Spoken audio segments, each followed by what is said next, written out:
回来看其他方面的消息。美国总统川普日前表示，想要美国买下全球最大的岛屿格陵兰，与当年艾森豪威尔总统将阿拉斯加划为美国的一个州一样，将格陵兰划为美国第51个州，并下令白宫顾问研究有关美国购买格陵兰的可行性。对比格陵兰岛民众表示，他们感到这个计划荒谬可笑，称格陵兰岛是非卖品，拒绝出售。Completely insane. He's gone crazy. No, thank you. The uproar in Greenland over the whole idea that President Trump thinks maybe the United States should buy the world's largest island has been swift and strong. I can only laugh. He's lost his marbles. The White House is not saying if this is a serious proposal, and the Wall Street Journal, which broke the story, says, well, it's definitely real in the sense that he's talked about it a lot, and it's something that's definitely on his mind. As far as how real, I mean, it's not just how real, it's can he actually do it? The answer is probably no. No, because despite Trump's boast about his business skills... Anybody read The Art of the Deal in this room? Yes. Greenland is owned by Denmark and home to 55,000 people, whose autonomous government has tweeted, Greenland is rich in valuable resources such as minerals, the purest water and ice, fish stocks, seafood, renewable energy, and is a new frontier for adventure tourism. We're open for business, not for sale. But why does Greenland, which is 80% covered with ice, matter anyway? That's a clue. Greenland is a gateway to the Arctic, and as global warming opens the region to more exploration and traffic, a lot of countries are showing interest, including China and Russia. The U.S. already has its biggest northernmost military base there. It's located 750 miles north of the Arctic Circle, which remains a critical area of the globe in terms of our ability to thwart and defend against particularly Russian threats. And history suggests this truly may not be a crazy idea. In 1867, the U.S. bought another huge cold place, which was mocked as a folly.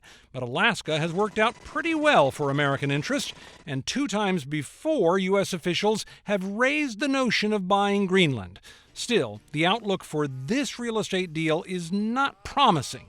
It's not something you buy or sell. If countries want other territories, it's war.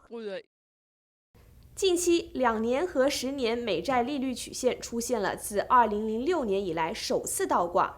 经济专家解释，美债收益率曲线倒挂与经济衰退之间有较高的相关性，引发了投资者对于美国经济衰退风险的担忧。究竟什么叫做曲线倒挂？它的具体意义又是什么？让我们一起来看一看。All the major US stock markets fell in Wednesday's session because something specific spooked investors. Specifically, we saw an inversion of the yield curve. That's seen as a warning sign that's had an eerily accurate track record for predicting future recessions. So the question is, what is a yield curve inversion and why does it matter? Well, in plain terms, during an inversion, investors get paid better interest rates to lend money for a shorter period of time than a longer one. That's clearly not normal. Usually longer-term bonds are considered riskier, your money's at risk for longer, and therefore pay lenders better interest rates than shorter-term ones. Now, when the yield curve inverted, 2-year bonds paid better than 10-year ones. As you can see, it was slight, but it matters. Now, investors are nervous about the state of the economy for a whole host of reasons. We've got the trade war between the United States and China that keeps escalating. Germany's economy now, Europe's largest, is shrinking, and there are worries that China's slowdown could also get worse here. Now, throughout the year, investors have been putting money into government bonds as a flight to safety mechanism, because unlike stocks, the returns are pretty much guaranteed for bonds. The problem is the more they buy, the lower the yield goes. And investors are now seeking safety in bonds, even though they're getting a minuscule rate of return. The 30-year rate here in the United States is now also at a record low. So here's the larger concern, though, and why it's causing a sell-off in stock markets. The last 5 times there's been an inversion like this, it's been followed by a recession. You can see this highlighted in yellow. Yield curve inversion, recession. same here, inversion, recession. The problem here is, though, the recession doesn't always come right away. It can be many months or even years, traditionally around 12 to 18 months later. Now, some economists argue this time could be different. Maybe the prophecy of the inverted yield curve won't come true. It's also not always the case that we get this warning sign in the bond market and then see a US recession. It doesn't always happen. But markets right now are looking to the past record as a recession predictor, and they're deciding to sell. Julia Chesley, CNN, New York. 许多民众可能已经感到今年的夏天来得特别早，持续高温的天气也格外漫长。科学家们警告称，全球变暖加剧了厄尔尼诺现象。2019年可能成为人类有记录以来温度最高的一年。而气候变化对健康、社区、经济和基础设施都将产生影响。When you just walk outside the door, it just hits you square in the face. Beyond just hot, August is sizzling for more than 60 million Americans. High humidity in many places making it feel even hotter. I have a bottle of ice water, but otherwise I'm just planning to be hot all day. The oppressive heat is triggering health warnings in the Northeast, Southeast, and especially the Southwest, where temperatures are tipping above 110 degrees and expected to hold on for days. Typical summer monsoon rains, which might cool things down, nowhere in sight. With this kind of heat, we want people to stay inside, to stay in air conditioning if at all possible.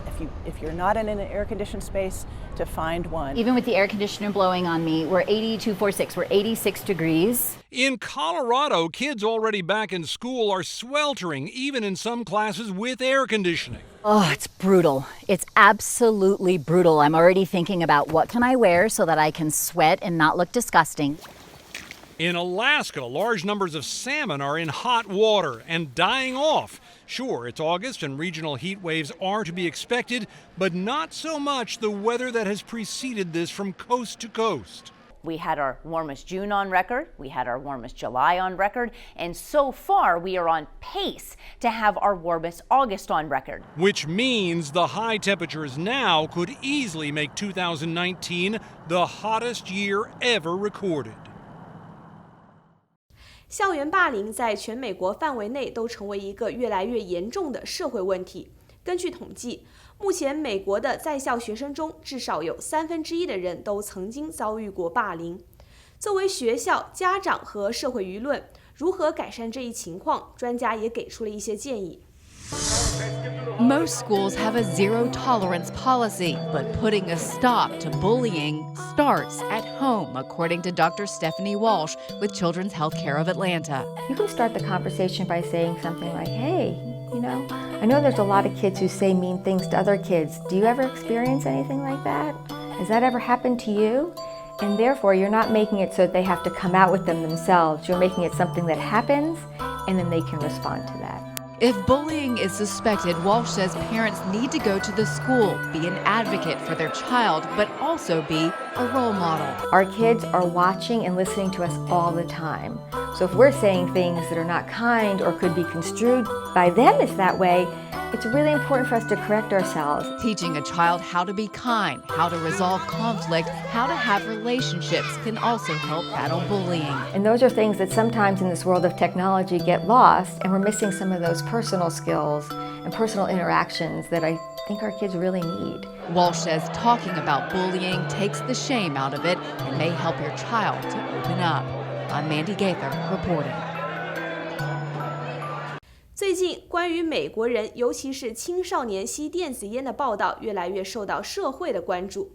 最近，一项调查收集了全美40个州关于吸电子烟和罹患肺癌之间的数据联系，希望能够给人们迫切的担忧一个解答。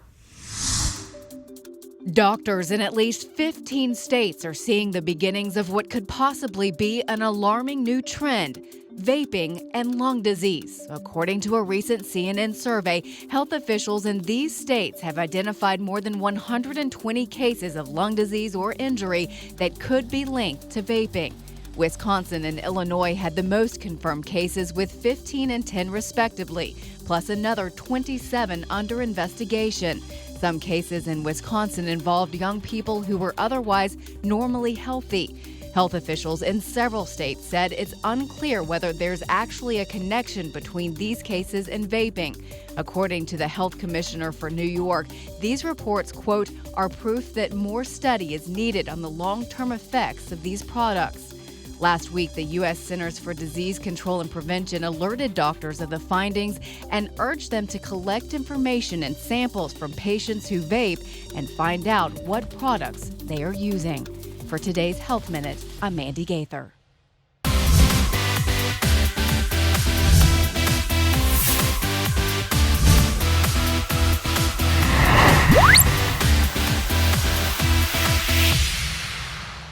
再来看娱乐方面的消息，摇滚巨星布鲁斯·斯普林斯汀的传记影片《西部之星》最近公布了最新预告片。根据介绍，影片将是一部纪录片和演唱会电影的结合体。在电影中，他将表演13首完整的歌曲，最终的成品令人期待。Had enough heartbreaking pain. Had a little sweet spot for the rain. Here's your first look at Bruce Springsteen's Western Stars, a combination documentary and concert film based on his latest hit album. The boss is not doing a Western Stars tour, so the movie is the only way fans can see him perform all 13 songs on the record. The film, which Springsteen co-directed, is due out in October. That is pretty intense. Chris Pine is getting political, at least on screen. The Star Trek and Wonder Woman star is set to play Watergate figure John Dean. Amazon Studios is developing the project about the lawyer to President Nixon, whose eventual testimony helped expose the Watergate scandal. I suspect foul play. Knives Out, the star-studded mystery thriller from director Rian Johnson, has nabbed the prime spot at the BFI London Film Festival. It'll be shown on October 8th at the festival's Centerpiece Gala. It seems everyone loves a whodunit. In Hollywood, I'm David Daniel.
以上就是今天的汉天新闻，我是施方圆，感谢您的收看，我们下次再见。